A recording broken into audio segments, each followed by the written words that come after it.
Naisip niyo na ba kung paano natin mas mapapanatili ang ating kalusugan habang tayo ay tumatanda, lalo na pagdating sa mga bagay na pribado at madalas ay hindi natin pinag-uusapan ng malaya.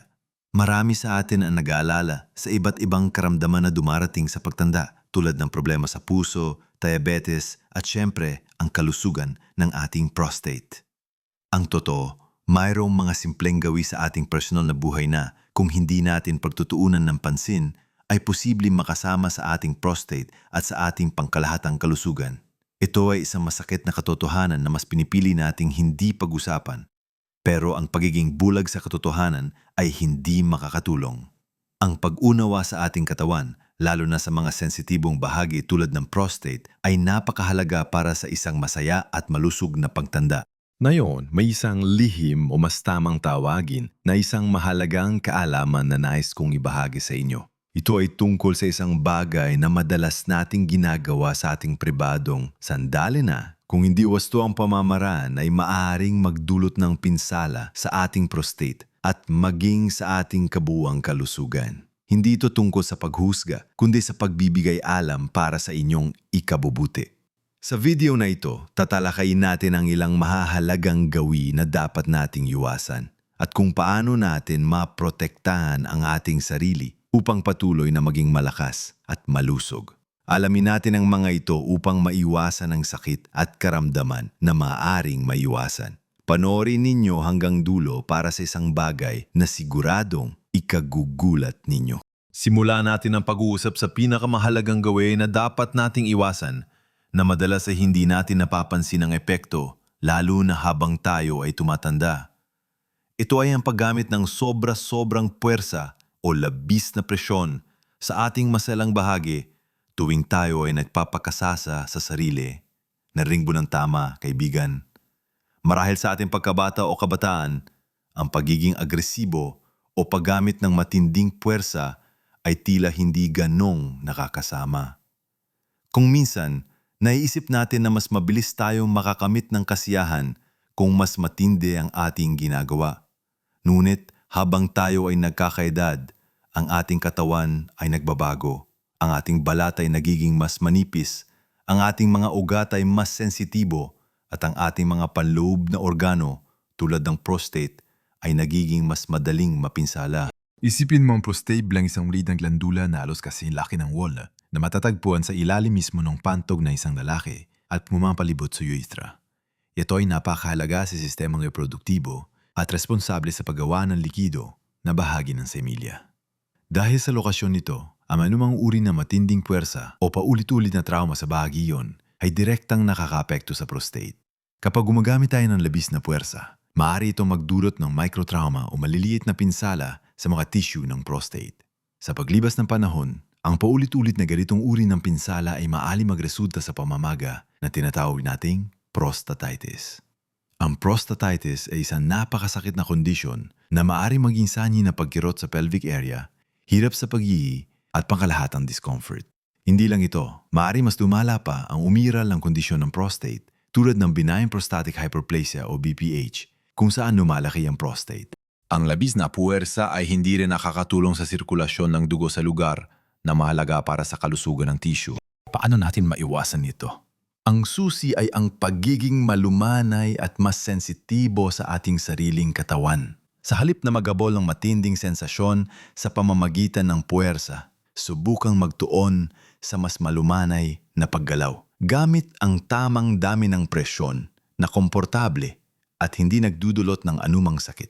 Ang paggamit ng pampadulas o lubricant ay napakahalaga rin, lalo na habang tayo ay tumatanda at maaring magbago ang natural na pagiging lubricated ng katawan. Ang dry friction o kawalan ng sapat na pampadulas ay magpapataas ng posibilidad ng pinsala sa balat at sa maselang bahagi na direkta ring makakaapekto sa kalusugan ng prostate dahil sa pamamaga at iritasyon. Isipin mo, parang pinipilit mong buksan ang isang gripo na may kalawang kung puwersahin mo, masisira ito. Pero kung lalagyan mo ng langis at dahan-dahan mong pihitin, mas madali at ligtas itong gagana. Ganon din sa ating katawan. Ang guling, May mga kwento ako ng mga taong nakaranas ng matinding discomfort at kinailangan pa nila magpatingin sa doktor dahil sa patuloy na pagkirot sa kanilang prostate area. Hindi nila maintindihan kung saan nanggagaling ang sakit hanggang sa may paliwanag sa kanilang doktor na ang kanilang sariling gawi ang isa sa mga salarin. Kaya mahalaga, kaibigan, na pakinggan natin ang ating katawan. Ang anumang senyales ng sakit, hapdi o discomfort ay isang babala. Huwag itong baliwalain. Kung naramdaman mo ang mga ito, itigil ang ginagawa at suriin kung bakit ang pagiging maingat at malumanay ay hindi lamang magbibigay sa iyo na mas ligtas na karanasan, kundi makakatulong din upang mapanatili ang kalusugan ng iyong prostate sa mahabang panahon. Tandaan, ang layunin ay ang makaramdam ng kasiyahan ng walang pangamba na makakasama sa iyong kalusugan. Sa ganitong paraan, mas matagal nating masisiyahan ang pribadong aspeto ng ating buhay nang may kapayapaan ng isip at katawan. Ngayong napag-usapan na natin ang kahalagahan ng pagiging malumanay at pag-iwas sa sobrang puwersa, lumipat naman tayo sa iba pang mahahalagang gawi na dapat iwasan upang protektahan ang ating prostate at pangkalahatang kalusugan. Ang susunod na dapat nating pagtuunan ng pansin ay ang pagbaliwala sa sakit o anumang uri ng discomfort. Ito ay isang ugali na marami sa atin ang nagtataglay, lalo na ang mga Pilipino. Sanay tayong magtiis o kaya naman ay iniisip natin na lilipas din yan o matanda na kasi. Ngunit pagdating sa ating kalusugan, lalo na sa mga sensitibong bahagi ng ating katawan, ang pagbaliwala sa sakit ay isang malaking pagkakamali na maaaring magdulot ng mas malalang problema sa hinaharap. Kung habang nagpapakasasa ka sa sarili, ay nakakaramdam ka ng kirot, hapdi o anumang kakaibang sensasyon sa iyong ari, bayag o sa bahagi ng iyong singit, huwag itong ipagsawalang bahala. Ang sakit ay sinyales ng iyong katawan na mayroong mali. Maaaring ito ay isang simpleng iritasyon na dulot ng kawalan ng pampadulas o labis na friksyon. O maaari rin itong indikasyon ng mas malubang problema tulad ng pamamaga ng prostate, impeksyon sa urinary tract o iba pang kondisyong medikal na nangangailangan ng agarang atensyon. Ang patuloy na pagtuloy sa gawaing nagdudulot ng sakit ay hindi lamang makakapagpalala ng kasalukuyang kondisyon, kundi maaari ring magdulot ng pangmatagalang pinsala sa tissue at nerve endings. Kaya ang pinakamabuting gawin ay huminto, pakinggan ang iyong katawan, at kung patuloy ang sakit, huwag mag-atubiling kumonsulta sa doktor. Ang maaagang pagtukoy at paggamot ay susi sa pag-iwas sa mas malubang komplikasyon. Sumunod dito ang kakulangan sa tamang kalinisan o hygiene. Simple lang ito, pero napakahalaga. Pagkatapos naman ng uri ng intimate activity, lalo na ang pagpapakasasa sa sarili, mahalaga ang paglilinis ng maselang bahagi. Ang pagdami ng bakterya sa bahaging iyon ay maaring maging sanhi ng impeksyon. Sa kalalakihan, ang impeksyon sa urethra o sa pantog ay madalas na umahantong sa impeksyon sa prostate. Dahil sa lapit ng mga organong ito, ang prostate ay isang mahirap gamutin kapag ito ay naimpeksyon at maaaring magdulot ng matinding kirot, lagnat, hirap sa paghihi at pangkalahatang pakiramdam ng sakit. Ang pagiging malinis ay hindi lamang makakatulong upang maiwasan ang impeksyon, kundi mabibigay din ng pakiramdam ng pagiging sariwa at komportable. Isang simpleng paghuhugas gamit ang maligamgam na tubig at mild soap ay sapat na. Siguraduhin ding tuyo ang bahagi bago magdamit. Tandaan, ang pagpapanatili ng kalimisan ay hindi lamang para sa iyong sarili, kundi para sa pangkalahatang kalusugan ng iyong urogenital system. Yan plug me. Pangapat at isa ring mahalagang punto ay ang pagiging sobra-sobra sa dalas o labis na pagkapagod ng katawan. Bagamat ang pagpapakasasa sa sarili ay isang normal at malusog na bahagi ng buhay, ang labis na dalas ito, lalo na kung ito ay naging compulsive at nakakaapekto na sa iyong pang-araw-araw na gawain o nagdudulot ng matinding pagkapagod, ay maaaring magkaroon ng negatibong epekto. Ang katawan ay nangailangan ng pahinga at paggaling. Ang labis na paggamit ng anumang bahagi ng katawan ay maaaring magdulot ng stress at pagkapagod sa mga kalamnan at organo. Sa konteksto ng prostate, ang sobrang pag-stimulate at pagdalo ng fluid sa lugar ay maaari magdulot ng pamamaga kung hindi bibigyan ng sapat na pahinga ang glandula. Dagdag pa, ang labis na pagod na dulot ng sobrang dalas ay maaari makaapekto sa iyong pangkalahatang enerhiya, sa iyong pagtulog at maging sa iyong mental at emosyonal na kalusugan. Ang lahat ng ito ay magkakaugnay. Ang isang balans at katamtamang dalas ay ang pinakamayinam. Makinig sa iyong katawan at kung kailan ito kailangan ng pahinga. At huli sa baging ito, ang paggamit ng mga hindi ligtas o hindi angkop na bagay.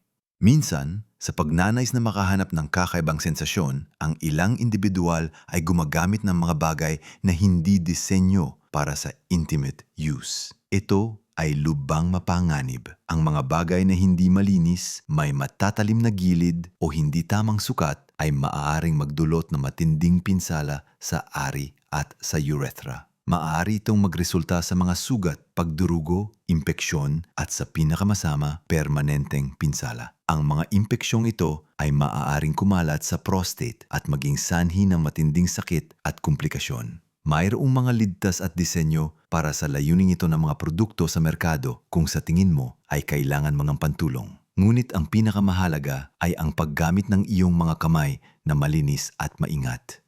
Huwag kang mag-eksperimento sa mga bagay na hindi ligtas. Ang iyong kalusugan at kapakanan ay mas mahalaga kaysa sa anumang panandaliang kasiyahan. Huwag gawin na ito ay konektado sa pangkalahatang kalusugan ng iyong prostate at na iyong buong katawan. Hindi lang ito tungkol sa iisang ugali, kundi sa isang holistic na pagtingin sa iyong sarili. Ngayong napag-usapan na natin ang ilan sa mga pinakamahalagang ugali na dapat nating iwasan upang protektahan ang ating prostate at pangkalahatang kalusugan. Sana ay may napulot kayong mahahalagang aral. Pinag-usapan natin ang panganib ng sobrang puwersa o labis na presyon, kung paano ito maaari magdulot ng pinsala sa prostate at maging sanhi ng pamamaga.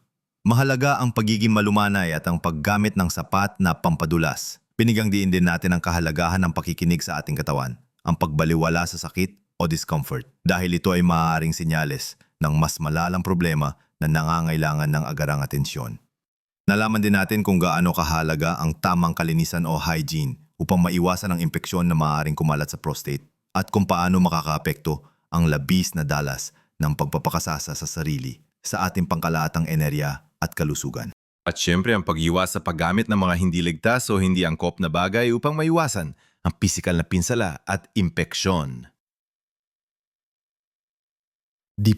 Ang lahat ng ito ay hindi tungkol sa paghihigpit o pagbabawal ng isang normal na bahagi ng buhay. Sa halip, ito ay tungkol sa pagbibigay ng kaalaman at kapangyarihan sa inyo upang gumawa ng mga desisyon na makakabuti sa inyong kalusugan. Ang pagtanda ay hindi nangangahulugan na kailangan nating isakripisyo ang kasiyahan o ang pag-intindi sa sarili nating katawan. Bagkus, ito ay isang yugto kung saan mas kailangan natin ng karunungan at pag-iingat sa ating sarili.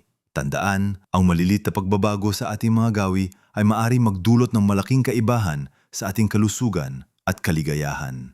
Hindi mo kailangan na gawin ang lahat ng sabay-sabay, simulan sa isa o dalawang gawi na sa tingin mo ay kaya mong baguhin ngayon at unti-unting dagdagan. Ang mahalaga ay ang pagsisimula at ang patuloy na pag-aalaga sa sarili.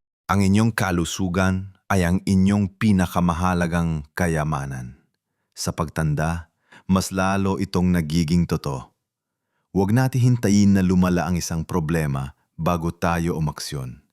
Ang pagiging proactive at mapagmatyag sa ating katawan ay isang regalo na maaari nating ibigay sa ating sarili.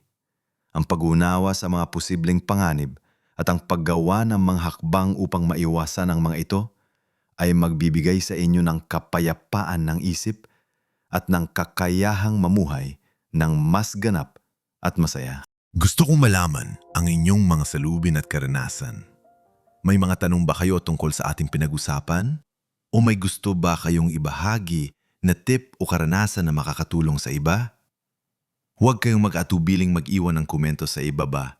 Ang inyong mga komento ay napakahalaga at nakakatulong sa atin na matuto mula sa isa't isa. Kung nagustuhan ninyo ang video na ito at sa tingin nyo ay nakatulong ito, pakipindot naman ang like button. At kung hindi pa kayo nakasubscribe sa aming channel, i-click ninyo na rin ang subscribe button at ang notification bell para lagi kayong updated sa aming mga bagong video na makakatulong sa inyong kalusugan at pamumuhay. Marami pa tayong pag-uusapan tungkol sa pagpapanatili ng lakas at saya sa pagtanda. Maraming salamat sa inyong panonood at pakikinig. Ang pag-aalaga sa sarili ay isang paglalakbay at ako ay kasama ninyo sa paglalakbay na yan. Sana ay patuloy kayong maging malakas, malusog at masaya. Mamuhay ng buo at masaya sa bawat yugto ng buhay hanggang sa muli.